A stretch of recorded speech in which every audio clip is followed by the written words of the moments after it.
Olá pessoal, seja muito bem-vindo ao canal Logística Fora da Caixa. Hoje eu tenho o prazer de bater um papo aqui com o senhor Paulo Roberto Guedes, ele que atualmente é consultor empresarial e conselheiro da ABOL e também da corretora de seguros Anhumas. O seu Paulo Roberto, eu conheci ele um tempo atrás, acho que se eu não me engano em 2016, 2017, através do CIST, né? Que é um Clube Internacional de Seguro de Transportes. É um evento que eu participei e a partir dali ele veio fazer uma consultoria na empresa que eu estava trabalhando, na Ravex, na época. A gente bateu muito papo, conversou muito sobre logística, né, seu Paulo? E aí Exato. agora tenho a oportunidade de conhecer, de fato, a história profissional do seu Paulo Guedes, muito confundido aí com um economista pelo menos nos últimos 4 anos, né? Foi muito Seja, falado. seja muito bem-vindo, seu Paulo. Obrigado aí pela oportunidade de bater esse papo contigo, conhecer sua história. Fala pra gente aí quem que é o Paulo Roberto Guedes, né? Tá bom. Bom, Helder, em primeiro lugar, eu queria agradecer o convite, né? Fiquei muito feliz de você ter me convidado, porque a gente conversa muito com muitas pessoas, né? E o fato de você ter lembrado, depois de tanto tempo, de me convidar, alguma coisa ficou marcada aí para você, né? Então, eu Sim, fico feliz de ter transmitido alguma coisa que você tenha aproveitado. Mas você sabe que eu sou formado em economia e mestrado em administração de empresas e trabalhei muito na área empresarial, né? Como diretor executivo financeiro, planejamento estratégico. E depois comecei a dar muita consultoria empresarial também, tinha uma empresa, e fui cair numa empresa de transporte e logística. Ela estava com grandes dificuldades financeiras e nós entramos lá, eu e mais duas ou três pessoas, entramos para tentar regularizar a administração, as finanças que estavam em condições muito precárias. E você, para tentar resolver o problema empresarial, você tem que se aprofundar no negócio. Você tem que entender o que eles estão fazendo, né? E eu me aprofundei muito na área logística na época, porque ela era uma empresa que fazia transporte, movimentação de carga, armazenagem, nacional e internacional. Eu me aprofundei muito, fiquei até morando 3 anos em Buenos Aires por essa empresa para montar uma filial lá, que fazia parte do planejamento estratégico que nós havíamos estabelecido. Então, eu me propus a realizar parte disso, né? E aí me sim. aprofundei muito na logística e depois comecei a ser chamado para falar sobre logística também, né? E exerci alguns cargos de direção em empresas de logística, inclusive de associações, né? Voltada à logística, como a NTC, como a ANTV, que era a Associação Nacional dos Transportadores de Veículos, né? Então, a ABOL, que foi uma das associações que nós ajudamos a fundar, né? Então, hoje eu limito nessas duas áreas. Gosto muito da área econômica e financeira, empresarial, e gosto muito de logística, né? Mas como que começou de fato a carreira do senhor, né? O senhor está hoje, quantos anos de profissão na área, de atuação na área? Na área de logística desde 88. Desde 88. Desde E 88. anterior a 88, como que surgiu a logística na vida do senhor? Não, então, só surgiu em 88 a logística, né? Eu era planejamento estratégico, finanças, a parte econômica da empresa, rentabilidade, muito na área financeira, administrativa também, na reestruturação das empresas, né? E depois é que eu comecei com logística. Logística mesmo eu comecei em 88. Antes disso, então, era uma atuação na área de economia, Na área de praticamente economia. direto com a formação do senhor. Exatamente, exatamente. Inclusive, E, lecionava também em faculdade sobre economia. legal. E o senhor consegue dar mais detalhes dessa fase anterior até chegar a essa... Essa fase anterior, para mim, ela foi muito gratificante e me ajudou demais na profissão daí para frente, porque eu consegui transitar por todas as áreas administrativas e financeiras de uma empresa. Então, eu até brincava dizendo o seguinte: eu sabia onde entrava um papel na empresa e até o último momento dele. Em Sim. finanças, contabilidade, recursos humanos. Então, eu conseguia ver a empresa de uma forma geral. E o custo de um modo geral, né? O custo tem um grande impacto na logística. O senhor, como trabalhava só com o custo, isso de fato deve ter ajudado muito. É que nessa época, Helder, a gente não falava muito em logística, né? A gente não Sim, tinha logística. A própria Fundação Getúlio Vargas, eu estudei lá, fiz o meu mestrado, os livros ou os apêndices que falavam de logística era meio parágrafo.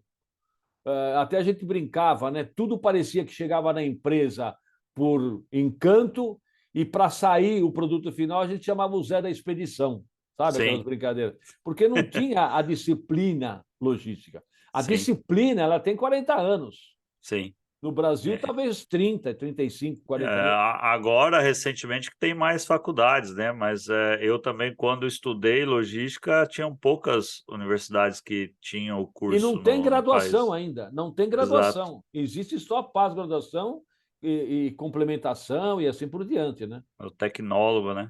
Tecnólogo tem 2 anos, né? Mas o curso de graduação em logística ainda não existe, que eu Sim. saiba.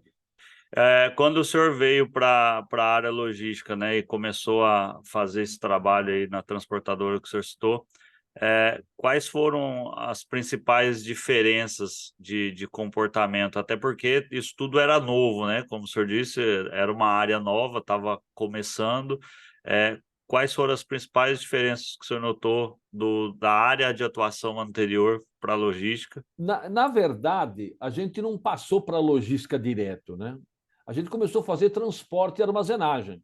Sim, Então, as empresas, na verdade, elas eram empresas de transporte ou empresa de armazenagem ou as duas coisas ao mesmo tempo, né? A logística ela começou a ser formada ao longo do tempo.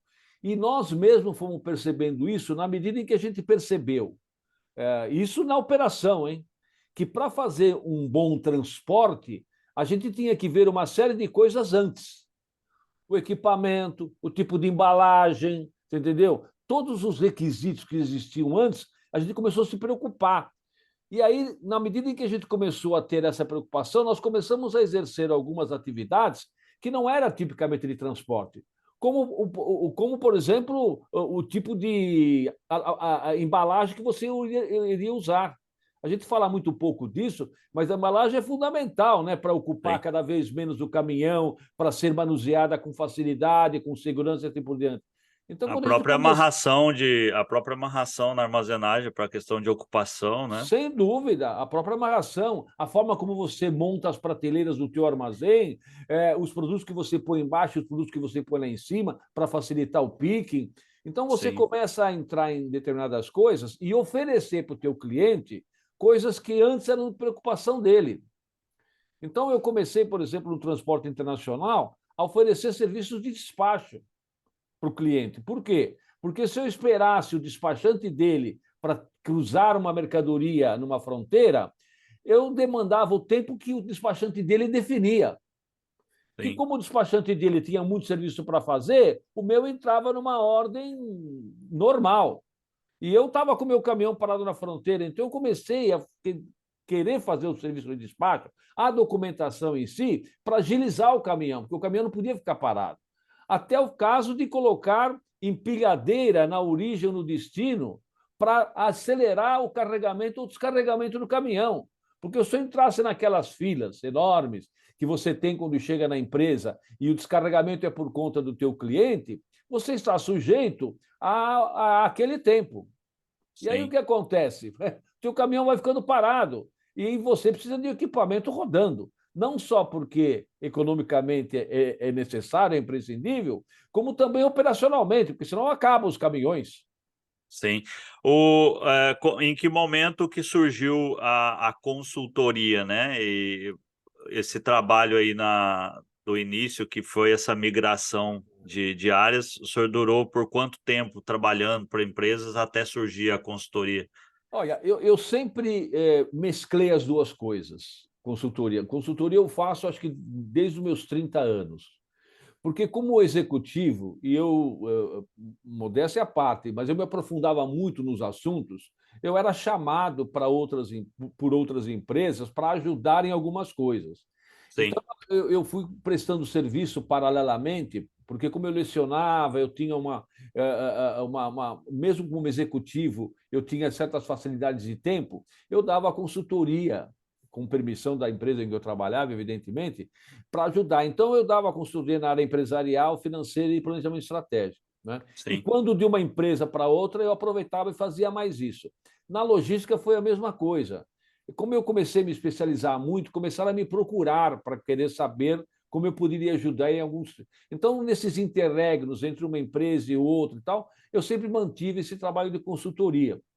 sim. Eu, então, eu consegui fazer Foi, isso muito foi, mais porque eu adquiri foi um conhecimento. simultâneo, então. Exatamente, foi simultâneo, simultâneo. E como que foi para o senhor a experiência de passar a ser agora como que seja, Aposentado. o conselheiro, né?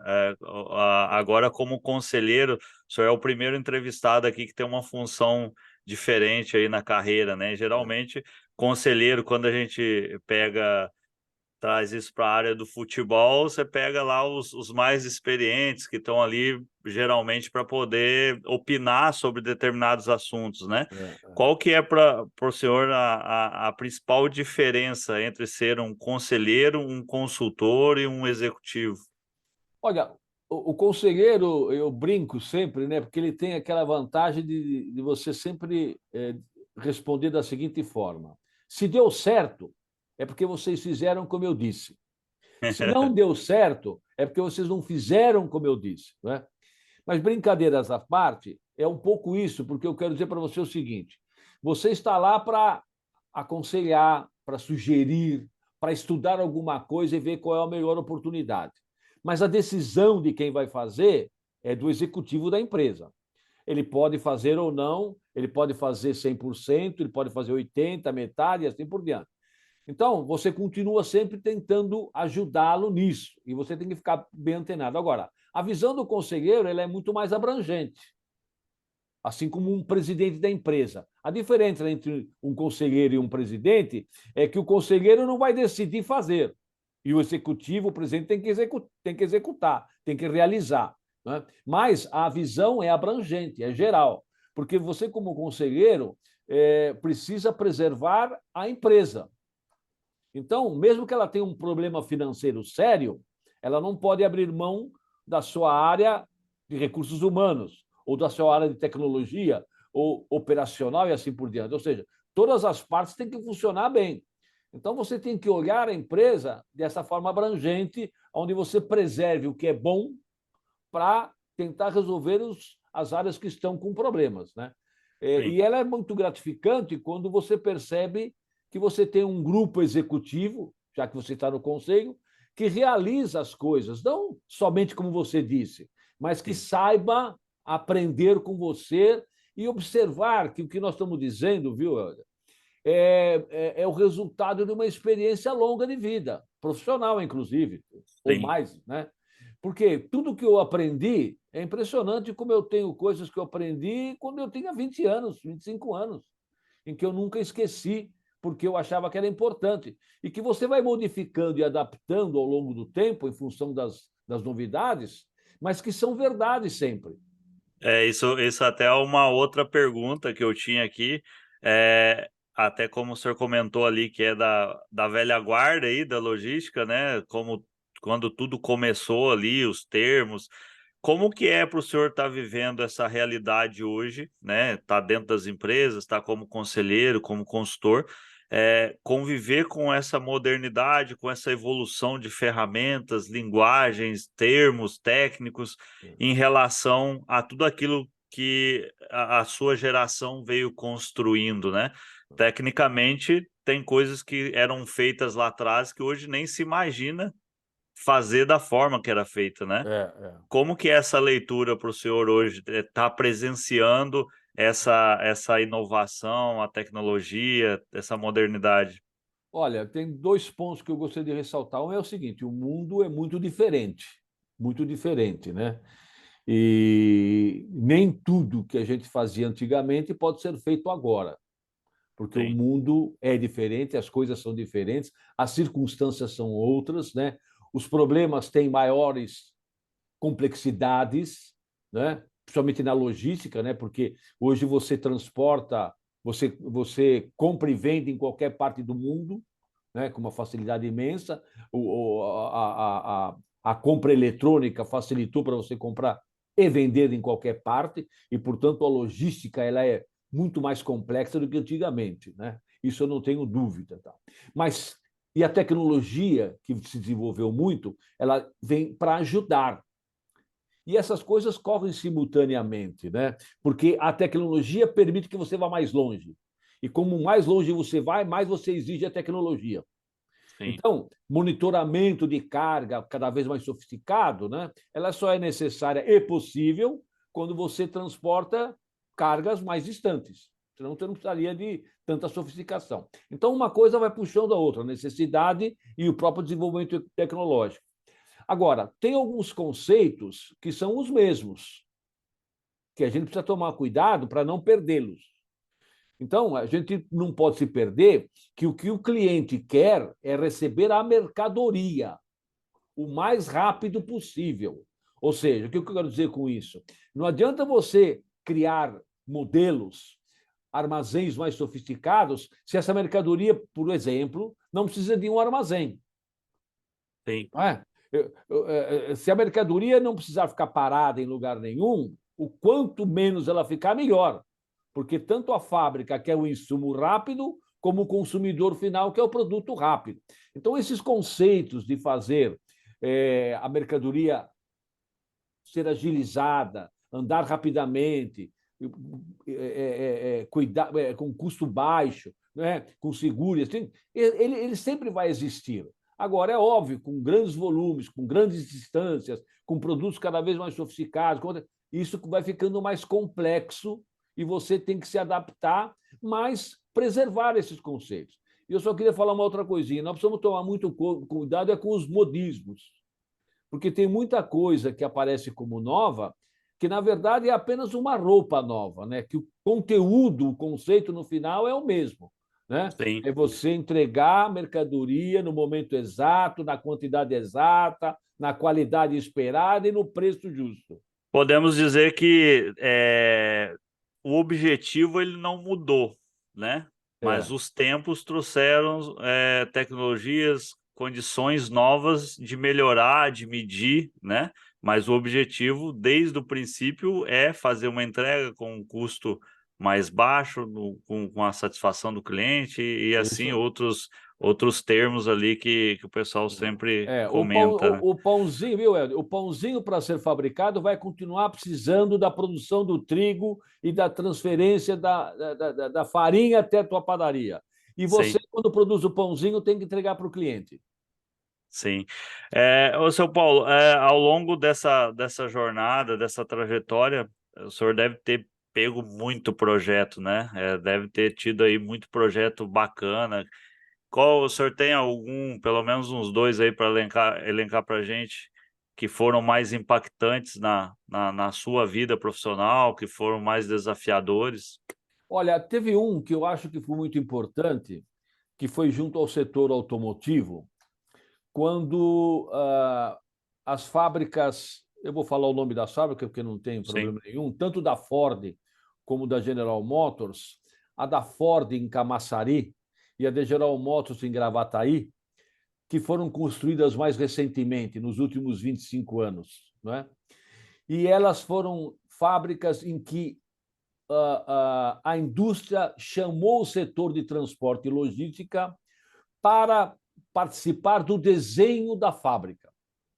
Por quê? Porque as fábricas eram construídas segundo o ponto de vista de operação melhor, né? Qual era o melhor local, com mão de obra mais barato, ou matéria-prima disponível e tal, e pouco se preocupava com o aspecto logístico. E eu, nessa oportunidade, eu era presidente da Associação Nacional dos Transportadores de Veículos, e a gente insistia muito para participar do desenho.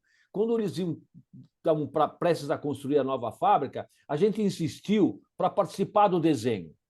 Para dizer para eles o seguinte, amigo, para trazer aqui peças, eu preciso de um espaço grande para colocar meus caminhões, para descarregarem as peças, para ter espaço para eles estacionarem. Se ele chega num sábado, ele tem que dormir aí até a segunda, então tem que ter um lugar para os carreteiros ficarem. entendeu? Tem que ter espaço para você deixar caminhão vazio, porque se eu chego com um cavalo mecânico e uma carreta cheia, se eu precisar desengatar e pegar a vazia para já ir embora, eu preciso de espaço para isso. Então, o que acontece? Eles começaram a perceber que precisavam nos colocar nesse desenho. E quando você vai distribuir o automóvel, eu preciso ter espaço para colocar minhas carretas, as tais cegonhas, né, para ir lá e retirar esses automóveis. Isso tem que ser feito de uma forma rápida também. Então, o que acontece? Se você olhar, por exemplo, a antiga fábrica da Ford, em Taboão da Serra, não sei se você a conhece, ela é no meio do bairro, e para você chegar lá, você está na rua, onde você tem do lado esquerdo e direito residências. E os caminhões não podem ficar parados lá. Portanto, é um transtorno enorme, porque você tem que mandar no momento exato, você não pode parar, não tem onde estacionar, não tem onde ficar o carreteiro, ele não tem onde dormir. E isso atrapalha demasiadamente não só a vizinhança, como a vida do operador, do transportador. Ele tem que pôr mais equipamentos, a mão de obra fica sujeita a todo tipo de intempérie, porque é mais tempo na rua e assim por diante. Então, isso dificulta. E se um caminhão precisa ficar 4, 5, 6, 10 horas, às vezes um fim de semana inteiro parado para poder carregar, isso é custo operacional. É um equipamento caro, com motorista e assim por diante, às vezes até dois, que ficam ali perdendo tempo. Você vai a um grande supermercado e você vai descarregar mercadoria, você pega uma fila de 10 horas. Isso são absurdos que atrapalham a operação logística. E quem está necessitando da operação, às vezes não percebe isso e acha que a culpa é do operador. Então, eu fiquei muito feliz quando tanto a General Motors, para fazer a sua fábrica em Gravataí e a Ford em Camaçari, nos convidaram a nossa associação, eu era presidente. A Pra... Ford de Camaçari eu conheço, a de São Isso, Paulo. é. A Ford de Camaçari, quando eles montaram a fábrica, estava implícito na planta o lugar que os transportadores iam ocupar, tanto de inbound, levando peças para a fábrica, como tirando automóveis. A mesma Sim. coisa, as duas. Então, isso foi muito bom, porque foi um avanço onde as empresas começaram a perceber que a logística era, de fato, tão importante quanto a área de produção, de estoque, de operação e assim por diante. Esse foi um projeto muito interessante, e que daí para frente todas as demais fábricas de automóveis que surgiram chamavam os transportadores para desenvolverem o desenho da operação logística que ia ser envolvida. E ali você tem duas logísticas, né? Você tem Sim. essa logística de alimentação, de planta e depois de tirada do produto final, como tem a logística intralogística, que a gente chama, Sim. né? Que é aquela logística interna de movimentar a Sim. mercadoria dentro da fábrica da melhor forma possível, né? Sim. O senhor citou esse problema do gargalo, né? Esse ainda continua sendo um Continua sendo. os maiores ofensores de custo, é esse tempo, É, essas filas, né? é. Até tenho alguns projetos nessa área aí. A última conversa que eu tive aqui também foi com um especialista de varejo ali, o Michel Jasper, e a gente falou exatamente dessa relação, né? Da entrega com o cliente, que por mais que as coisas evoluam, você tem, por exemplo, toda uma parte fiscal já integrada, né? Sem O lance dúvida. do Cefaz, etc. Mas a gente não tem a conexão do cliente com o transportador, com o entregador, né? São É. ferramentas totalmente separadas. Olha, Helder, E só um parênteses que você falou. Uma simples sugestão do operador logístico vai exigir adaptação do teu cliente. Então, por sim, exemplo, nós sugeríamos que a gente deixasse nessa planta, ou em determinada planta, 5 equipamentos vazios, carretas vazias, disponíveis. Por quê? Porque quando o meu cavalo mecânico chegava com uma carreta cheia, ao invés dele esperar descarregar e carregar uma nova, o que acontecia? Eles atrelavam a carreta, deixava lá para eles descarregarem e já pegava uma outra que era vazia, mas que já estava cheia e que eu saía embora. Então, meu cavalo mecânico. esse processo utiliza-se muito no container, né? Exato, o As container você indústrias faz aí ali. que trabalham com containers, você tem os caminhãozinhos laranja lá, eles chamam Então, de butuca, se eu não me engano, que é é, Na zona portuária, você tem muito esses caminhãozinhos rodando só no Exatamente. Agora, você bate-volta. precisa de espaço para isso. Como é que eu Sim, vou deixar 5 ou 10 carretas ali disponíveis para eles irem carregando para quando eu chegar com uma nova carregada, desatrelar o cavalo e sair com ela? Eu preciso desse espaço. Se eles não têm, deixa na rua. Já não dá mais. Hoje você não sim. pode fazer mais isso, porque você tem a vizinhança que vai reclamar, o meio ambiente e tal. Então, são simples sugestões que você ou tem a parceria do fornecedor ou fica muito difícil. Né? Nessa pegada de consultoria, né? Como o senhor também trabalhou em muitas empresas, como que foi? Teve algum caso de lidar com a resistência da equipe interna, né? Porque o consultor, quando ele chega, muitas das vezes as mudanças que ele quer fazer acaba gerando conflitos de resistência do time que está ali, o time que não concorda, que não ajuda na Sempre, mudança. O senhor sempre, teve situações dessas? sempre você tem, você tem. E aí é o tempo que vai nos ajudando a fazer isso de uma forma melhor, né? Você precisa envolver os participantes da empresa no teu projeto, senão fica difícil. Principalmente quando você vai é, tirar essas pessoas da área de conforto. Porque eles estão acostumados a fazer de um jeito e você vem propor uma coisa nova, diferente. Ele, às vezes, se acha sem condições de fazer, com medo de perder a posição, o emprego. Então, você tem que envolver essas pessoas para que a solução que você vai desenvolver seja encontrada junto com eles. A Sim, partir do momento em que eles participam do desenho, desde a sua origem, e do desenvolvimento da solução, e participam da sua implantação, é mais fácil, você encontra menos resistência. Agora, se você vier, porque você foi contratado e você é o papa no assunto, e querem pôr alguma coisa muito de cima para baixo, dizendo para eles o que eles têm que fazer, fica mais difícil. Eles resistem porque eles têm medo e eles não conhecem. Ao longo do tempo, eles vão percebendo que aquilo que você está fazendo vai ajudá-lo, porque ele vai fazer o que fazia mais rápido, tecnicamente mais eficiente, com mais informações, com mais segurança. E aí, quando ele percebe que ele está ganhando com isso, ele cede. Mas você precisa envolvê-lo no processo, senão você encontra resistências sérias.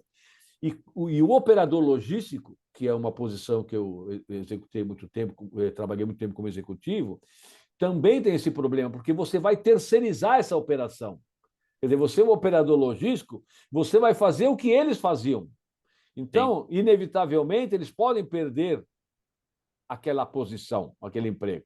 E aí, então, a resistência é maior. Então, você tem que ter apoio da empresa como um todo, que você está fazendo a terceirização, né? E contar com o apoio deles na medida que você os envolva no trabalho. Sim. Eu acompanho bastante ali no LinkedIn, né? O senhor escreve bastante artigo e É, sempre são uns artigos longos ali, né? é. Bastante texto. De onde vem essa inspiração? De onde vem esse conteúdo todo, né? Porque eu cheguei a ler alguns e eu confesso que, de fato, é muito assunto dentro de um ponto específico ali, né? De uma abordagem. E eles não se repetem, não se cruzam, né? São É, temas é. distintos, obviamente, mas à medida que você vai falando sobre um tema, o senhor parece que deve se inspirar ali e varar a madrugada escrevendo, né? É, De onde surgiu essa eu ideia de sempre, é, escrever? eu sempre gostei de escrever, né? Eu sempre gostei de escrever. E mesmo quando, como executivo, eu tinha mania de escrever o que eu precisava fazer, as coisas que precisavam ser feitas, né? Resumi-las até para distribuir para os funcionários, né? E assim por diante. Porque eu gostava de registrar o que estava sendo feito e, com isso, você indo aperfeiçoando. Porque quando eu tinha que fazer a segunda vez, eu usava aquele escrito ou aquele registro para já não fazer os mesmos erros e aperfeiçoá-lo. Então, eu sempre gostei de escrever. Quando eu fiquei mais livre, que eu deixei minha função de executivo em 2016, não, nós estamos em 20, em 2016, foi o meu último ano como executivo, eu tive mais tempo, eu comecei a escrever mais. E aí eu me dispus a escrever para algumas revistas que me pediram. Inicialmente, eu começava a escrever em função de muita coisa que eu já tinha na cabeça e que eu achava que precisava ser escrita. E aí Sim, comecei a escrever assim, sem nada muito ousado e nem muita pretensão. Mas era para transmitir, que é o que eu gosto, o que eu conheço para os outros. O que eu escrevo ele tem como principal motivo transferir o que eu sei, o que eu gosto, o que eu entendo, o que eu compreendo para os outros. Pode estar errado ou certo, mas é o que eu penso naquele momento em função do que eu vi na vida toda durante 50 e tantos anos de trabalho, né? Então eu procuro fazer. Por que, que eu sou extenso no que eu. Já me disseram, ah, Paulo, mas agora atualmente o camarada lê uma lauda só e olha lá, né? Eu falei, olha, quem quiser ler uma lauda, lê uma lauda. Agora, como é que você lê um livro?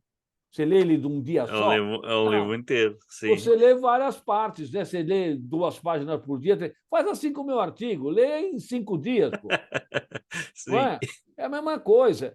Por que, que eu escrevo e às vezes, até exageradamente, é porque eu quero fundamentar tudo que eu digo. sim, Então, se você olhar, são poucos os artigos que não têm as referências. Todos eles têm referência de dados, de número, de pessoas que disseram, de exemplos empresariais, de exemplo de pessoas. Então, às vezes, eles são longos, né? Mas é porque eu quero escrevê-los muito bem subsidiados, né? Para que eles suportem as críticas que eventualmente possam ocorrer.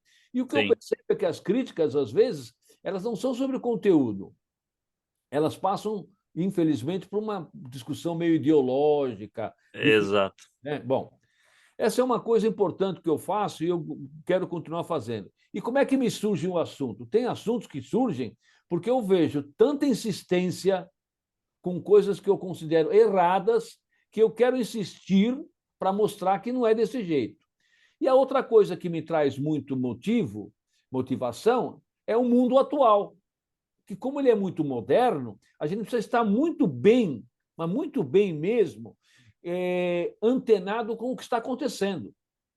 Então, quando eu disse para você agora no começo que tem alguns conceitos que a gente não pode esquecer, eu ainda escrevi recentemente sobre diagnóstico. Né?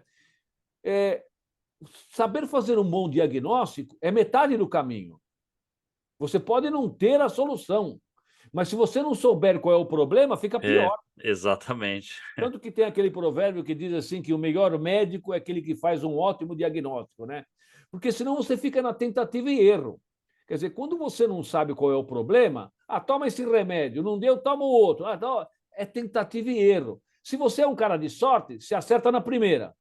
Mas como 99,99% da população do mundo não é de sorte, fica testando errado. É tentativa e erro, erro. E aí agrava o problema. Sim, Então, eu vejo muitas empresas, e como consultor isso me deu mais possibilidade, fazendo um diagnóstico errado e, portanto, receitando remédios errados. Você sim, não resolve o problema e, em alguns casos, você os agrava. Então, eu insisto, por exemplo, isso é uma coisa antiga, bom diagnóstico, mas ainda hoje é um conceito que vale. Você entendeu? sim, Agora, é óbvio que os diagnósticos hoje talvez sejam muito mais difíceis de serem feitos, porque as influências que a gente tem num problema, num determinado problema, são de várias espécies e vêm de diversos lugares. sim, Antigamente ele era mais localizado, o teu problema era no teu bairro. Agora o problema pode ser mundial, né? É um sim. problema de importação que você não consegue fazer porque tem uma guerra na Ucrânia. Esse comentário sobre o diagnóstico, ele é muito relevante porque dentro, às vezes, de um processo, de fato, a melhor forma de você mostrar o teu trabalho para poder apresentar um resultado é no diagnóstico, porque a Sem dúvida. solução, ela também pode, ela é mais fácil Claro, e mais dividida, né? Porque você tem que ter soluções a curto, médio e longo prazo, a curto, a baixo, médio e alto sem custo, dúvida, sem né? dúvida. Geralmente, quando uma empresa ela quer a solução de um problema, ela quer que você tenha essas alternativas. Ah, mas isso eu não consigo plano A, qual é o plano B? Então, o diagnóstico bem feito, ele talvez seja até mais importante do que antes, né? Porque é a partir dele que você consegue vir com essas alternativas de tratamento. É Quando isso. você sabe qual é o problema, concordo plenamente com você, Helder. Quando você sabe qual é o problema, você pode criar alternativas. Sim, Porque você sabe qual é o problema. Se não é de um jeito, vão fazer de outro. Se eu não tenho recurso para isso, vão fazer de um jeito mais barato. Mas você está sempre atacando o problema. Agora, quando você não sabe, é caro, barato, complexo ou difícil, você vai ficar na tentativa e erro. Você vai ficar dando coisas que não vão resolver, a menos que tenha sorte, que é aquele que acerta na primeira. sim. Quando a gente fala dessa alternativa, eu participei de um projeto recentemente que é, peguei 2 pontos. Essa questão do resultado, né, que o cliente ele não ficou satisfeito com a primeira proposta, e a gente, quando está fazendo uma análise, você já pensa sempre eu vim de uma escola que, você buscava sempre pelo melhor, independente né, estava habituado com altos investimentos ali em tecnologia, em resultado, e aí você leva isso, e não é toda empresa que está preparada para isso, né? É. Você vê. E aí, quando eu apresentei uma solução baseada num diagnóstico bem elaborado, veio a pergunta do plano B. Então, nos próximos, eu já fui sempre pensando num plano B e num plano C. Então, sempre, Exatamente. ó, você tem algo de curto, de longo prazo com alto investimento, de médio prazo com médio investimento e de curto prazo com baixo investimento, ou Exatamente. vice-versa, né? Então, você vai mudando também a cabeça na maneira É. de tratar de empresa para empresa, né? Não, você vê num assunto simples, na área de transporte, né?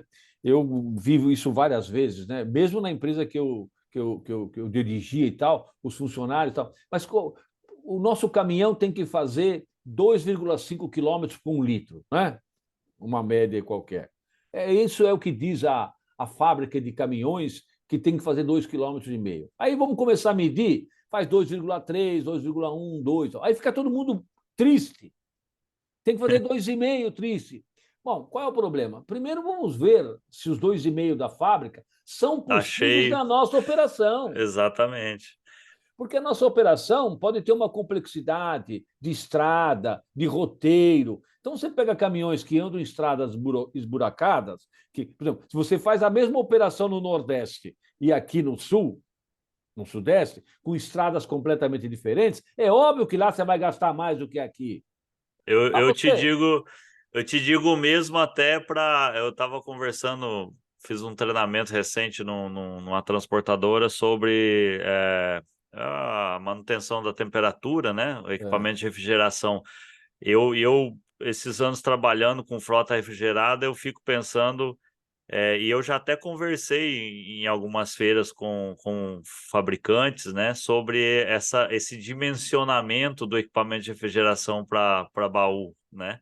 é, É, não fazem o dimensionamento com base no tipo de operação, e nenhuma operação trabalha com a porta o tempo todo fechada, tem abertura, tem exatamente, liga e claro. desliga, e o dimensionamento ele é feito na metragem Num cúbica do, padrão, do, do num baú padrão, padrão, e num aí quando padrão. vai para a operação, mas não vai produzir Exatamente. nunca Não na vida. vai, não vai. E aí você fala assim, bom, eu não faço os 2,3. Aí eu explico, a gente chega à conclusão por quê. Então, mas então podemos fazer melhor? Podemos. Qual é o problema? Bom, pode ser a estrada, pode ser o equipamento, pode ser o combustível, pode ser o motorista, pode ser o sistema de manutenção do equipamento, podem ser os pneus. Quer dizer, tem um conjunto de variáveis que podem Sim, fazer com que você não alcance aquilo que estava previsto.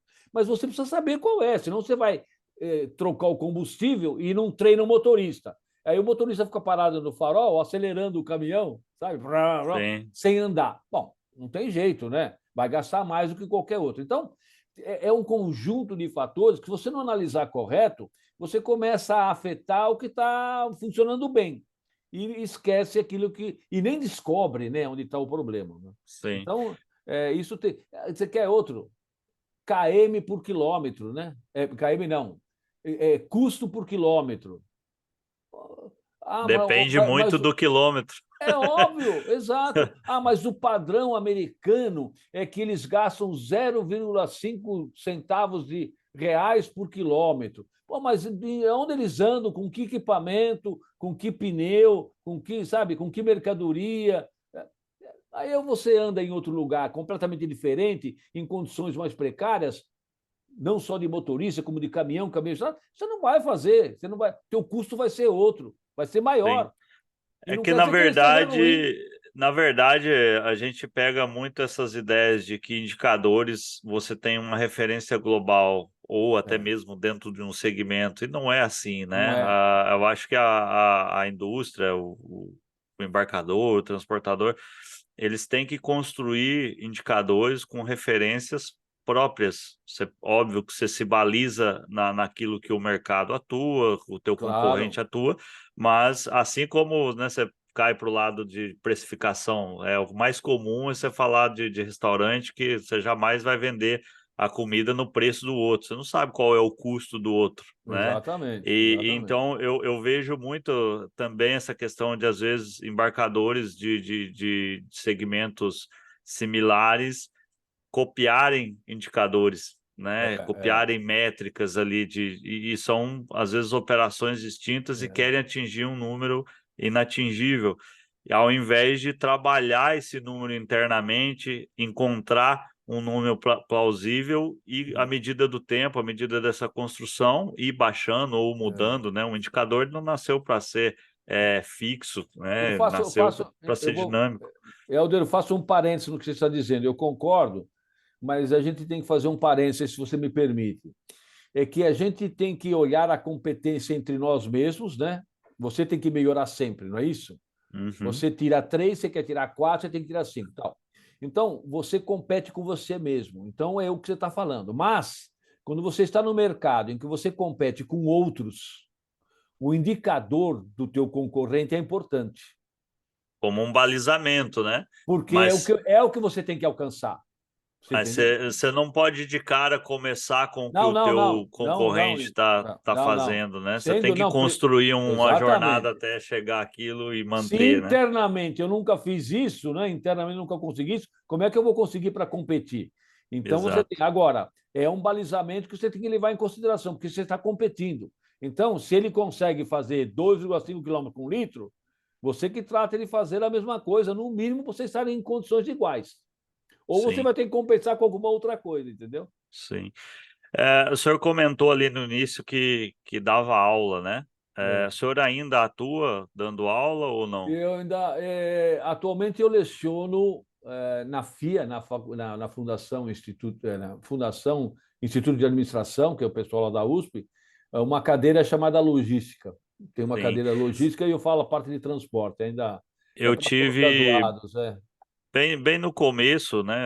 Até tenho isso como vontade de voltar a fazer, mas eu tive lá no começo da minha carreira, ainda na verdade nem era um profissional de logística, eu tive a oportunidade de dar aula no Senai, um curso de logística por 2 anos, e isso, quando o senhor falou ali de escrever, né, o que que qual era a motivação de escrever, eu acho que uma das motivações de querer dar aula é exatamente expor Exatamente o que essa. você tem internamente de conhecimento, passar isso para os outros.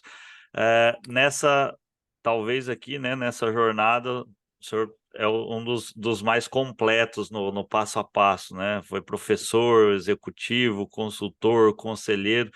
É, qual é e é escritor também, né? E É. aí vem uma próxima pergunta que é sobre livro, mas como professor, qual é a diferença para ti de responsabilidade, o grau de responsabilidade, né? Cada um tem o seu, obviamente, mas o que é mais pesado? Transmitir um conhecimento ou executar um projeto, executar uma decisão como um gestor, como um consultor? Olha, eu acho que o nível de responsabilidade é o mesmo, né? Porque você não pode se dar ao luxo de convocar 30, 40 jovens para falar coisas que eles não aproveitem ou que não sejam verdadeiras, né? E que não sejam coisas que eles precisam entender, compreender ou aprender. Isso seria uma desonestidade intelectual muito grande, né? Sim, Dar aula por dar aula. A gente vê muito isso às vezes, né? Mas eu acho que a responsabilidade é a mesma. Quando você leciona, imagina, eu vejo isso porque eu estudei sempre à noite, né? Trabalhava e tal. Você se trabalha o dia todo, aí você paga um curso de pós-graduação que é caro, né? Geralmente, para ficar lá 3, 4 horas ouvindo, conversando, discutindo com o professor, e você percebe que você não está agregando nada. Eu não sei se por culpa do professor ou sua ou não, mas não há, sabe, a recepção, a entrega da mercadoria, né? Você não está conseguindo. É muito ruim para você como profissional, professor, e é muito ruim para o aluno. Porque esse pessoal que se dedica a estudar e a ir à escola, a fazer um curso, é porque ele está interessado em crescer, em agregar alguma coisa. Então, eu acho que esses professores, né, quanto mais profissionais eles forem, melhor, principalmente num curso já de extensão universitária, de sim, pós-graduação. Por quê? Porque você está querendo alguma coisa porque você quer aproveitar na sua vida profissional. Então, se você tiver ali professores que, além da carga teórica, tem uma carga prática, né? Além da teoria, ali uma prática, porque eu sempre digo, entre teoria e prática, fique com os dois, porque um alimenta o outro. são complementos, né? É da teoria, Senão nem existiria a não teoria e a existiria. prática. É a teoria que te orienta na prática. E você, com a prática, vai aperfeiçoando a teoria. Teoria, sim, Então, a gente vai melhorando o conhecimento, a teoria sobre determinadas coisas, em função daquilo que você vem praticando. Tá? Então, eu acho importante que você tenha, nesses cursos de pós-graduação, por isso que eu me disponho a isso, né? Mas às vezes a gente fica meio desiludido, eu me disponho a participar dessas faculdades que eu acho que devo participar, porque eu quero transmitir o que eu estou conversando com você. Eu não quero inventar nada, mas eu quero transmitir a minha experiência sim, naquilo que deu certo e naquilo que deu errado, até para que não se incorra em certos erros. Né? sim, Agora, é óbvio, o jovem, né, o executivo, ele vai querer correr os seus próprios riscos, o que é uma necessidade também profissional da vida. Né? Você não consegue, por mais que você ouça seu pai e sua mãe, você vai cometer muitos erros ainda, que eles avisaram. Não é? sim. Mas não tem jeito. A gente só sabe depois de velho isso. Mas a gente vai ter que cursar um pouco, né, esse período de erros. Sim, Então, eu vejo muito bem. Então, eu acho que a responsabilidade é a mesma. Numa empresa, você está defendendo uma operação, querendo atender seu cliente da melhor forma possível, e hoje você não atende só o cliente. Né? Gasol, que há uns 15 anos atrás, eu montei um cursinho lá para os meus funcionários, e eu falava que a empresa tem vários patrões. Hoje a gente fala de stakeholders. sim, É o mesmo conceito. Hoje você tem que administrar uma empresa para atender o acionista, para atender o cliente, para atender o fornecedor, para atender o fisco, para atender o governo, para atender o meio ambiente, para atender a vizinhança, para atender o funcionário, ou seja, todo tem que estar satisfeito. Porque se um deles não estiver, a tua empresa não funciona. sim. Paralisa um lado, né? Paralisa, porque você, hoje, cada vez mais, né, você não joga lixo na rua mais. Você, uma empresa de transporte, não pega os pneus velhos e joga no terreno do lado. É impossível fazer isso. A vizinhança não vai querer, não vai permitir, a legislação não permite, você entendeu? Sim, A sua reputação não permite, conscientemente você sabe que não pode fazer isso. Então, hoje você não faz certas coisas que faria antigamente, porque você sabe que tem que atender não só o teu acionista, o lucro, né? Você tem que atender uma série de outras coisas. Então, quando você leciona, eu hoje faço, eu procuro fazer isso, dar essa visão geral para os alunos. E quando eu estava na empresa ou como consultor, da mesma forma. sim. Eu sempre brincava, viu, Éder, para o meu diretor financeiro, eu falava assim: você quer ser o melhor diretor financeiro do mundo? A partir de amanhã, você não pague mais ninguém Uhum. e antecipe todos os recebíveis possíveis. Você vai encher o teu caixa de dinheiro, vai só aplicar. E financeiramente você vai ser um sucesso. Agora, eu não sei se a empresa vai funcionar, porque os funcionários sem salário não trabalham, Não o trabalha. fornecedor sem receber não fornece, né? E assim por diante. O governo, sem receber os seus impostos, vem te fiscalizar e para a tua empresa. Então, quer dizer, não é isto. Você tem que atender tudo. Então, um diretor hoje, sempre foi, né? Mas hoje talvez mais, além de exercer a sua função, ele tem que ter um tempo para pensar na empresa. Eu tenho que ser o melhor financeiro, mas desde que eu não pare a operação, desde que eu não complique recursos humanos, desde que eu não crie problemas para o sistema logístico e assim por diante. E cada um dos outros da mesma forma. Porque se você depender, eu brincava, se depender da área de recursos humanos, você vai treinar todos os funcionários 365 dias por ano. A empresa para, só faz treinamento. Todo mundo ficou, mas não vai funcionar. E nem sei se recursos humanos te dá dinheiro para isso, né? Porque não vai receber Sim. e tal. Então, não adianta você ver só sobre uma ótica, né? Você tem que atender tudo. E é isso que é o papel de um presidente empresarial, de um grande de diretores, da direção da empresa, dos seus conselheiros. E é um papel também do professor, porque ele tem que Sim. dar essa dimensão. Porque quando ele dá a dimensão só da função, o camarada ele fica voltado a ser eficiente na área dele, esquecendo que a sua eficiência pode não implicar na eficiência do todo, da empresa como um todo. Sim. Seu Paulo, ao longo aí da tua carreira, qual que foi o maior desafio profissional para você?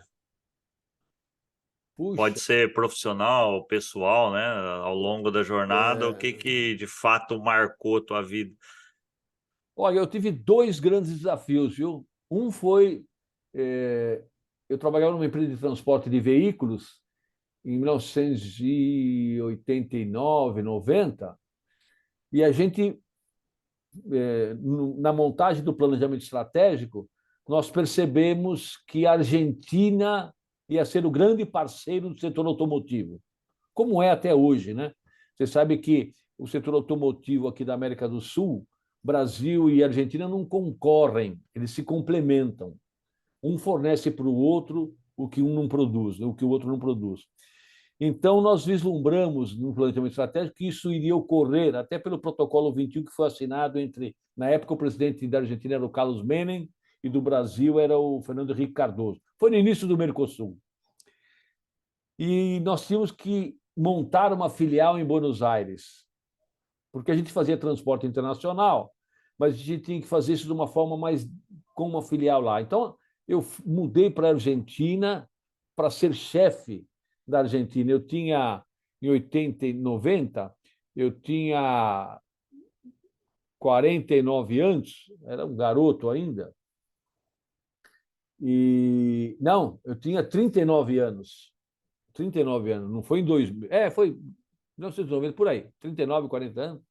Eu fui para a Argentina para montar essa filial com essa filosofia, para buscar clientes, para desenvolver funcionários dentro dessa nova lógica. Né? E fui muito feliz profissionalmente e pessoalmente também. Isso foi um desafio muito grande, porque foi a minha primeira experiência assim de morar fora. Né?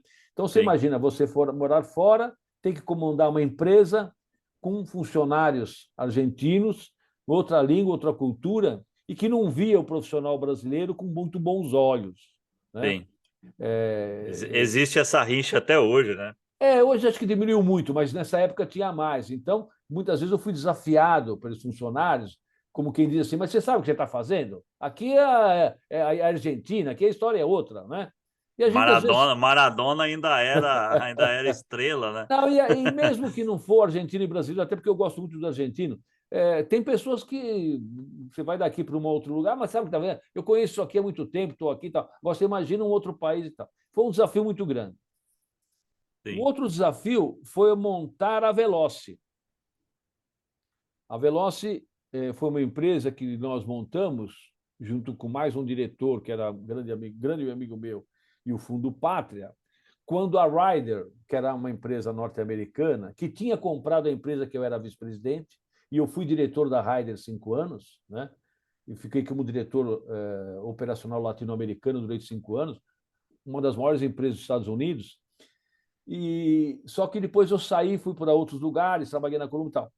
E voltei para dar consultoria na Ryder. Veja como é interessante, né, a vida. Eu trabalhei 5 anos como executivo, fiquei 5 anos fora, e aí o presidente da época da Ryder no Brasil me convidou para dar uma assessoria para ele numa concorrência. E eu fiquei lá 2 anos como consultor. E nesses 2 anos, a Ryder, em 2008, resolveu fechar as operações no Brasil. Simplesmente fechar. Não quis vender, quis fechar. Fechou Brasil, Argentina e Chile, e também 2 ou 3 filiais europeias. Eles estavam com grandes problemas nos Estados Unidos e foram cortando aquilo que eles achavam que era dispensável. E no fechamento da empresa é que surgiu a ideia, eu e mais um diretor da Ryder, assumir a operação. O que era assumir a operação? Primeiro, falar com os clientes se eles manteriam o contrato conosco se a gente trocasse de nome. Sai um dono, entra outro. Sim. Essa é a primeira coisa. A princípio, eles concordaram. E aí, assim, também, modestamente, muito em função da minha participação e de um outro diretor, o Rui Martins. Por quê? Porque eles sabiam que nós tínhamos feito essa operação. Porque há 5 anos atrás eu tinha trabalhado lá e essa operação foi montada por mim quando eu estive na Argentina, que era o transporte internacional. Então, a gente dava a eles uma segurança operacional muito grande. Então, eles disseram o seguinte: olha, para nós, trocar de um fornecedor a essa altura do campeonato, ainda mais logística, né, é muito difícil. A gente fazia milk run, coleta programada, armazenamento, preparação da mercadoria, transportava para a Argentina, levava nas fábricas da Argentina. Então, era uma operação complexa, né? E que fazia as fábricas funcionarem todo dia, num transporte internacional. O então, famoso just in time, que hoje nem se também. fala mais sobre isso, né? Olha, não se fala porque já era uma coisa que se preocupava. Hoje ela está menos falada porque as pessoas sabem da importância do just in time. Sim. Porque, na verdade, o que é um pouco? Olha, a Toyota, na época, era nosso cliente, eles tinham um estoque na Argentina que durava 3 dias de peças brasileiras. As peças brasileiras, para chegarem na Argentina, demoravam 5. Portanto, eles tinham um estoque menor do que o trânsito. Ou seja, se parasse qualquer coisa, ela faltasse, ia ficar parada a fábrica, porque uma peça aqui demora 5 dias. Ele tem estoque para 3 e eles funcionavam perfeitamente. Perfeitamente. Sim. Porque a logística era. Mas, enfim. E aí nós resolvemos montar uma empresa para assumir essas operações. Alguns clientes concordaram, aí nós tínhamos que arrumar um financiador, porque nós não tínhamos dinheiro para isso. Nós tínhamos que comprar caminhões, as instalações e tal. Por mais que a Ryder fizesse em boas condições, que estava indo embora, e aí nós encontramos um fundo de investimento, na época foi o Fundo Pátria, em que acreditou no projeto e colocou o dinheiro para a gente fazer a operação. A Veloci tem 11 anos, está funcionando até hoje. Eu fui o primeiro presidente dela durante 5 anos, mais 1 ano no conselho, 6 anos, eu fiquei lá, e ela funciona muito bem até hoje, e é uma das grandes empresas do transporte internacional. Foi um desafio, porque a gente tinha um tempo para montar a empresa, né? Já que os nossos clientes disseram o seguinte: olha, não podemos ficar muito tempo para eleger o novo fornecedor. Por quê? Para escolher. Porque a Ryder vai embora do Brasil e vai deixar a operação. Eles já nos deram uma carta que fica no máximo 6 meses. Um pouquinho mais, um pouquinho menos, sempre já certo. Mas eles vão embora, nós precisamos ter certeza que. Olha, esse projeto começou em 27 de dezembro de 2008. No dia 1º de agosto de 2009, o primeiro caminhão com conhecimento Veloci saiu para a rua. Legal. Ou seja, em 7 meses, exato, nós montamos essa empresa. É óbvio que ela estava montada, mas nós tínhamos que mudar tudo, quase tudo, né? E foi muito bem feito, foi assim uma operação cirúrgica. Foi assim um êxito, o meu maior êxito profissional acho que foi esse. Então, eu acho que a próxima pergunta pode ser que às vezes tenha relação com isso, né? Eh, Geralmente, assim como a gente tem desafio, todo lugar que a gente passa, a gente às vezes sente que deixou um legado, né? É. Onde o senhor acha que deixou um legado aí da sua participação? Foi na Veloce ou tem algum outra experiência? Olha, eu não diria um legado, né? Porque eu, particularmente, acho uma certa presunção, né? Legado e tal, tal. Mas eu acho que eu deixei coisas boas. Eu tive uma experiência ano passado, eu fui convidado para ir à festa do carreteiro, lá no ABC, o carreteiro cegonheiro, Sim, motorista cegonheiro, lá no ABC. os E mais eu, amados da estrada. vais amar. E eu fui presidente, em 2001, da Associação Nacional dos Transportadores de Veículos, das empresas que fazem transporte de veículos. Eu fui presidente. E me dei muito bem com o Sindicam, que é o Sindicato dos Caminhoneiros, aqui do ABC, esse que eu te falei. E com as montadoras também, e com a Fenabrave também, porque nós fornecemos serviços para ele. Bom, eu fui convidado para ir lá, que ia ter uma festa e tal. Aí eu apareci. E não ia lá de 2000, foi ano passado, 20 anos quase. E eu fui assim, calorosamente recebido. Por quem? Não pela direção. A direção também, mas mais pelos carreteiros, motorista. Aqueles, Reconhecimento. exatamente, os motoristas lá que eram do Nordeste, do Norte, que hoje estão morando em São Paulo, gaúchos e tal, começaram a me ver, começaram a ficar me paparicando assim, puxa, então, você foi o melhor, você foi o cara, com você a gente está. E eu estava com um ex-gerente meu, né, o Marcelo, ele falou assim: pô, Paulo, eu não sabia que eles gostavam tanto de você. Eu falei: nem eu, né? A gente não tem ideia às vezes, né? Sim. Como não tem E, um contato direto, né? e aí as histórias, aí começou a contar as histórias do que foi depois e tal, e eu me senti um cara privilegiado por ter Sim, sido reconhecido por eles, né? E eu hoje, em todo lugar que eu vou e eu encontro um ex-funcionário meu, eu tenho esse discurso parecido. sim, São funcionários que me chamam de mestre, sabe? Vários. Presidentes de empresa, inclusive, empresa de logística aqui em São Paulo, no Brasil, né? Gerentes, diretores que exercem funções e tal.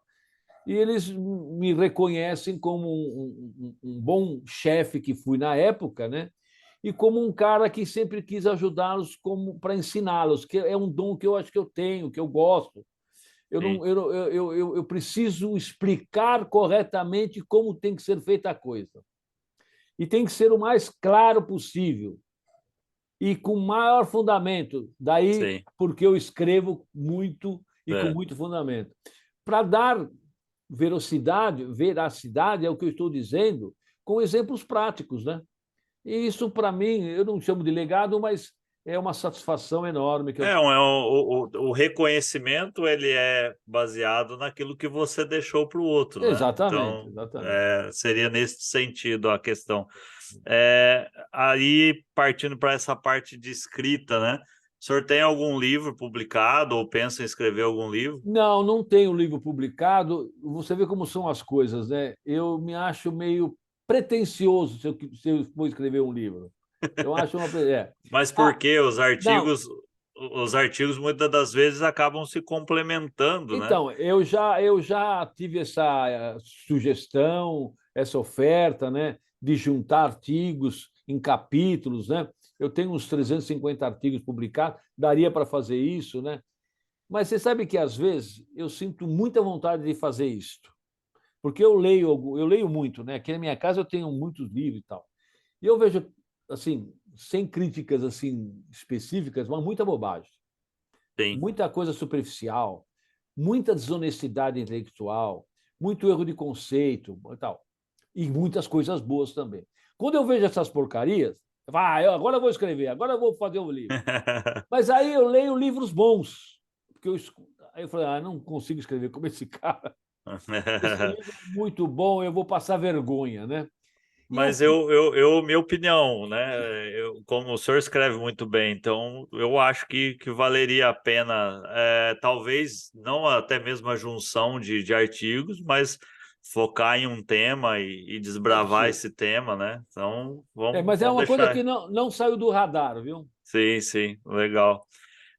Um dos objetivos principais do canal, né, é que toda essa bagagem, toda essa experiência chegue no ouvido dos mais novos. E o senhor, como consultor, né, que é até hoje, toda essa bagagem anterior, o conselheiro, né, professor,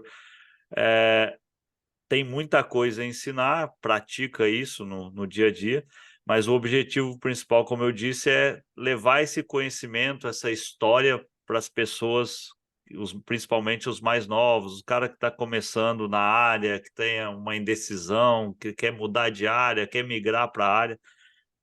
Qual é o conselho do Paulo Roberto Guedes, um cara, né, de vasta experiência, para essa molecada mais nova? Porque hoje é, não adianta, e ali, né, um ponto de crítica ali que você comentou que o pessoal às vezes fala, é um artigo muito extenso.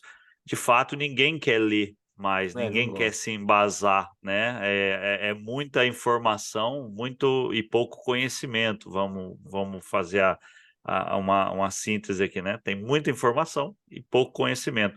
Então, a ideia aqui do canal é trazer essa história, trazer essa bagagem de cada um e mostrar para todo mundo que esse volume de informação sozinho, por si só, ele não resolve muita coisa, Não. né? É necessário uma experiência, é necessário uma bagagem de uma escola da vida, escola dos processos que tu enfrenta, os projetos, etc. Qual é o conselho do Paulo para essa galera? Olha, um conselho só é meio difícil. Tem várias coisas que eu sugeriria, que tenho a pretensão de sugerir. Mas eu vou começar pelo estudar. As pessoas têm que estudar. E a leitura é fundamental. É fundamental. As pessoas têm que estudar. E estudar não quer dizer só pegar um livro ou ir à escola. É estudar tudo que você está fazendo para saber se você faz da melhor forma possível, se não tem outras formas. Porque todo mundo trabalha e faz as coisas de um certo jeito. Essa é a melhor forma, não tem uma forma melhor, mais eficiente, mais econômica, entendeu? Melhor para ser feita? Sempre há. Então você tem que estudar muito o que você está fazendo e a leitura é fundamental. Tem que ler. Não dá para viver. O problema é que a gente lê muita bobagem, gasta muito tempo lendo o que não precisa e não se aprofunda no que deve. Tem preguiça de fazer. Então, isso. Para um operador de logística, uma das coisas fundamentais é entender a empresa como um todo. Porque a operação logística, ela não é só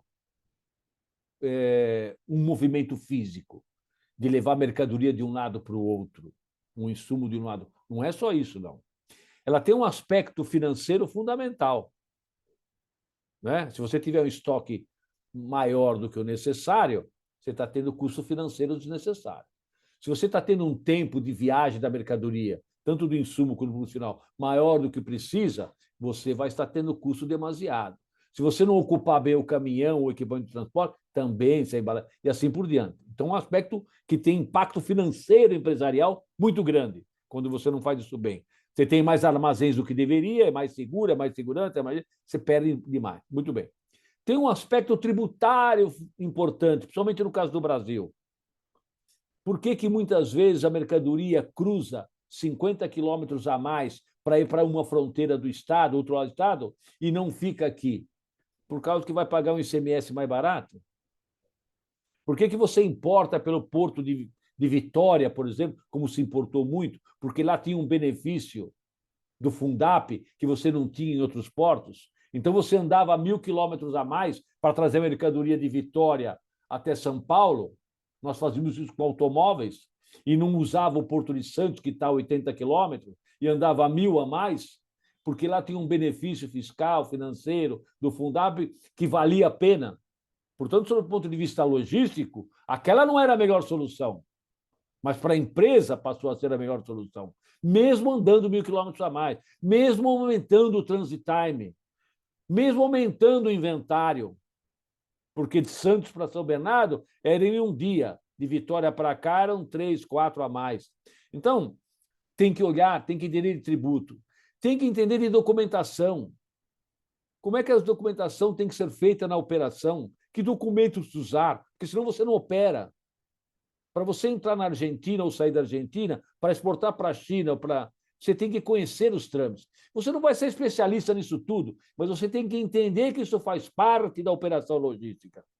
Então, entender de contabilidade, de finanças, de tributos, faz parte do operador logístico. Ele pode não ser especialista, mas ele precisa saber que isso é importante ser tratado. Porque senão você perde no imposto, você perde no transit time, você perde financeiramente. Então, a solução logística, como eu falei em exemplos anteriores, ela não pode ser por si só um aspecto físico, o menor. Não, ela tem que estar considerado como tudo. Então, é óbvio que eu vou comprar de um país mais distante, porque lá ele me vende pela metade do preço. Por que você está comprando a 1.000 quilômetros se você pode comprar na esquina a 20 quilômetros? Em termos logísticos, é muito melhor comprar aqui. Mas o preço aqui é tão caro que justifica eu ir mais longe. Então, aí a logística foi para o espaço. Concorda? Você está fazendo. Sim. Então, você tem que entender essas coisas, porque é isso que vai melhorar a eficiência da tua empresa.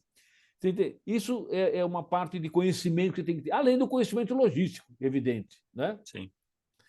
E a outra coisa é que agora a gente tem que ter um entendimento sobre meio ambiente. E isso eu tenho dito e eu tenho escrito muito sobre isso. O meio ambiente, o ambiente que a gente vive, o clima, né? As mudanças climáticas, elas vieram para ficar, e se o ser humano não fizer o seu dever de casa, nós estaremos comprometendo seriamente as gerações do futuro. E você sabe que a área de transporte, portanto, a área logística, né, é um grande poluidor. Não é o maior, né, mas tem nos seus equipamentos, no seu transporte, até porque todo o transporte é feito a diesel. Então, a gente usa muito uma energia fóssil. Então, é óbvio que nós temos que começar a nos preparar para fazer essa transição energética, sair do fóssil para o elétrico, ou o que for, qual é a melhor solução, né? Eu não sou especialista nisso, mas tem soluções para isso que têm que ser desenvolvidas, porque senão a gente vai contribuir para o fim do mundo. Eu não tenho dúvida quanto a isso. Então, o meio ambiente é fundamental. E é fundamental também o ser humano, que sempre foi, mas que era esquecido. A pandemia teve se é que tem algum benefício a pandemia, mas ela começou a mostrar que o mundo é muito mais vulnerável do que a gente imaginava. E a pandemia, ela prejudicou os mais pobres. Sim. Porque quem tinha mais condição começou a trabalhar em casa, não se arriscou. Mas o pobre não tem trabalho em home. Ele tem que ir lá dirigir o caminhão, ele tem que ir lá no armazém pegar mercadoria, entendeu? A mão de obra tem que sair. Então, ele se colocou mais vulnerável, tornou-se mais vulnerável. Então, tratar do ser humano, tratar do meio ambiente, e no que diz respeito ao ser humano, a gente trabalhar fortemente para combater a concentração de renda é importante, é fundamental. É a sobrevivência do mundo. Ou seja, as nossas empresas vão sobreviver, nós vamos sobreviver, seja como operador logístico ou como produtor de automóveis, se o mundo continuar existindo, se o clima for compatível e se as pessoas que ali vivem perceberem que têm oportunidades para disputar o seu lugar no espaço. Porque quando ela percebe que não tem oportunidade, não lhe dão oportunidade e que o destino dela já está traçado, fica difícil. Ela se comporta de uma outra forma e aí você começa a ter o que está havendo no mundo hoje. O mundo está se rebelando contra tudo. As pessoas estão intolerantes. Tudo está sendo reclamado. Então, as empresas têm um papel fundamental nisso, Jota. E não só com os seus funcionários. Porque é aquilo que nós falamos anteriormente. Uma empresa, ela está no meio de um monte de outras coisas e ela tem que trabalhar por stakeholder, ou seja, ela tem que trabalhar para todo mundo que está à sua volta. Ela tem que colaborar com o meio ambiente, não poluir mais. Ela não pode, para aumentar a sua eficiência, aumentar a poluição, aumentar o lixo, vender produtos que ficam na natureza o resto da vida, nunca se desintegram, entendeu? Então não dá para vender bobagem, não dá para poluir, não dá para maltratar as pessoas. Nós temos que começar a olhar isto. As empresas, elas estão percebendo, você vê um movimento grande disso, e a pandemia parece que foi a tampa que tirou esses problemas para todo mundo começar a percebê-los. Né? Então, eu acho que um profissional hoje, para o jovem, na logística é mais ou menos o que eu falei. Ele tem que entender dos fundamentos logísticos, tem que entender que logística não é só o aspecto físico da coisa, ela tem implicações outras, ela precisa ser eficiente para a sua empresa. E como ele é da empresa, a empresa tem que ter essas preocupações, porque a logística também pode aumentar ou diminuir o problema da poluição, por exemplo. Sim. Ela pode. E a tecnologia tem que ser melhor aproveitada. Porque a tecnologia ela é importantíssima, eu não sou contra, eu sempre fui a favor da tecnologia, mas nós precisamos aprender a usá-la de uma forma em que nos dê eficácia no que estamos fazendo. Então, entender a tecnologia para aproveitá-la também é fundamental. Tem que extrair o resultado, né? Sem dúvida, sem não dúvida. necessariamente ter como moda, né? Que Como acontece moda, muito. exatamente. E só um parênteses, viu? A tecnologia é importante, mas ela também tem que ser olhada de forma diferente, dependendo das circunstâncias e do país em que você está. Sim. Só para dar um exemplo assim bem longo. Num país onde falta mão de obra, robôs são bem-vindos.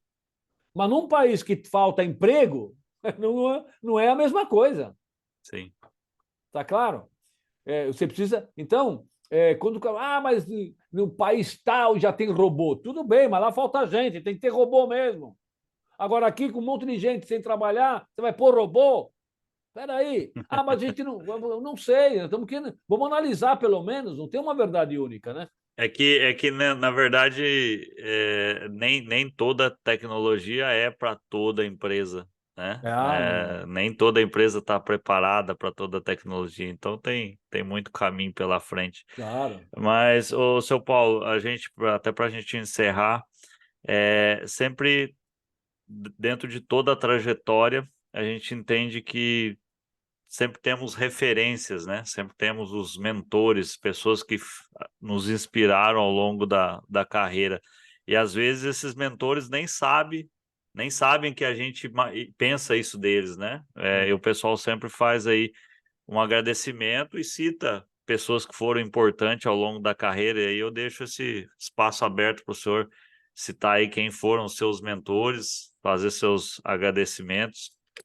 Eu tive muita sorte na vida, porque eu acho que a maioria das pessoas que eu conheci sempre tentaram me ajudar, né? Todos me ajudaram. Eu sempre olhei sobre esse ponto de vista. Mas é evidente que, sob o ponto de vista assim, pessoal, profissional, eu devo muito aos meus pais, né? O meu pai, ele não frequentou escolas, mas ele me obrigava a ir à escola, que ele sabia isso há 50 anos atrás, 60 anos atrás, que sem escola não dá para fazer nada, que a gente precisava. E ele falava em duas coisas: você tem que estudar e trabalhar, porque nada vem do céu, nada cai. Né? Até para ganhar na loteria, você tem que sair para comprar o bilhete, senão não vai dar. Sim. Então, é uma coisa que ele me ensinou e que eu guardo até hoje, né? Minha mãe e tal. Depois eu tive um chefe numa empresa que eu trabalhei como escriturário, na área contábil, administrativa, financeira, filho de alemães, que tinha uma fábrica de máquinas de costura industrial, né? Otto Hugo Augustin, então, já falecido. Assim, de uma correção sobre as coisas, sabe? De como fazer as coisas corretas, né? Ele falava sempre, né? Você tem que fazer bem da primeira vez. Você tem que fazer de um jeito em que o cliente não tenha que vir reclamar para você fazer bem depois. Você tem que fazer tudo bem da primeira vez. Portanto, trate de fazer as coisas bem. Aí eu tive um professor, assim, Floriano Freitas Filho, que me chamou para o mundo acadêmico, que me vendo na escola como aluno, né, na universidade, me convidou para o mundo acadêmico. Pô, você podia dar aula, você podia fazer isso, você podia fazer isso. E foi o que me levou para essa vida acadêmica, onde eu escrevo, tá, Floriano Freitas Filho, falecido também. E, por último, eu tive uma que me chamou lá, a dona da Translor. Não sei se você ouviu falar na Translor, era uma empresa de Não. transporte de veículos. Não existe mais. Ela foi adquirida pela Tegma. A A Tegma existe Tegma, até sim. hoje. É. A Tegma comprou a divisão de veículos da Translor, que já não era mais Translor, já era Raider. Né? A Raider comprou a Translor, na verdade. Depois a Tegma ficou com o Dona Bettina Lense. Ela falava algumas coisas importantes, mas ela falou assim, Paulo, ela me chamou de Paulinho, falou, Paulinho, aqui na empresa, eu fui como consultor lá e acabei ficando diretor, né? E fiquei lá 12 anos. Ela falou assim, a primeira coisa que você tem que aprender aqui é que você pode errar. Aqui nós damos espaço para errar. Aí ela falou assim, sabe por quê? Porque quando você sabe que você pode errar, você ousa. Se você tem medo de errar, porque você sabe que se errar vai ser demitido, mandado embora, não, você não vai ser ousado. E não extrai o máximo, né? E não extrai o máximo. Então, ela tinha uma visão assim da empresa, bem holística. Ela está viva ainda, a Bettina, tem um livro, Avesso do Avesso, que ela escreveu sobre a vida dela e tal. Uma pessoa espetacular, né? Como pessoa, como tal. Então, eu acho que essas quatro pessoas, cinco, além dos meus pais, foram assim, que me deixaram recados efetivos. Efetivos. Né? Que me puxaram. Um puxou para o mundo acadêmico, o outro me fez ser um bom profissional, assim, reto, tá, buscar as coisas, assim como meu pai. E a Bettina me deu assim o toque final, porque ela, inclusive, eu era conselheiro dela, você entendeu? No final, sobre todos os assuntos, né? Tal a confiança que ela tinha em mim, que eu aprendi, errei muito, né? Fiz muita bobagem, mas porque ela permitia que a gente errasse. E também acertei porque ela permitia que eu errasse, né? Então, eu acho que essas coisas são aprendizagens que eu levo até hoje. Show de bola, seu Paulo. Agora é a minha vez de agradecer, né? Eu agradeço a oportunidade de bater um papo aqui contigo. A gente conversou poucas vezes, mas as poucas vezes que a gente conversou foram bastante intensas, em, de fato, conhecimento, entender É, todo um universo que não fazia parte da minha rotina, mas quando o senhor falou, obrigado por ter se lembrado de mim. Eu me lembrei de pessoas exatamente que em algum momento passaram e alguma coisa que falou marcou, ficou. né? Então, eu agradeço a oportunidade aí dessa conversa, esse tempo que o senhor teve aqui conversando, contando as histórias, expor a vida, né? É. Nem todo mundo tem essa facilidade de contar as histórias bem contadas, como se diz, bem embasadas, né? Então, é, é com muito prazer aqui que eu falei com o senhor hoje, tá? Agradeço, espero ter a oportunidade de encontrá-lo novamente em algum evento em São Paulo, alguma condição Helder, que eu esteja por aí.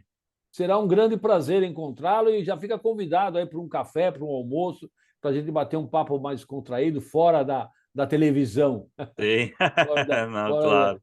Mas eu fico agradecido mesmo pela lembrança e me senti muito bem aqui falando com você. Acho que foi É legal. tranquilo. Agradeço muito, tá bom? Fechou, seu Paulo. Muito Tá bom. obrigado. Tá, um bom dia para você, boa semana. Tchau, E se tchau. precisar de alguma outra coisa, fique à vontade. Tchau. Grande abraço.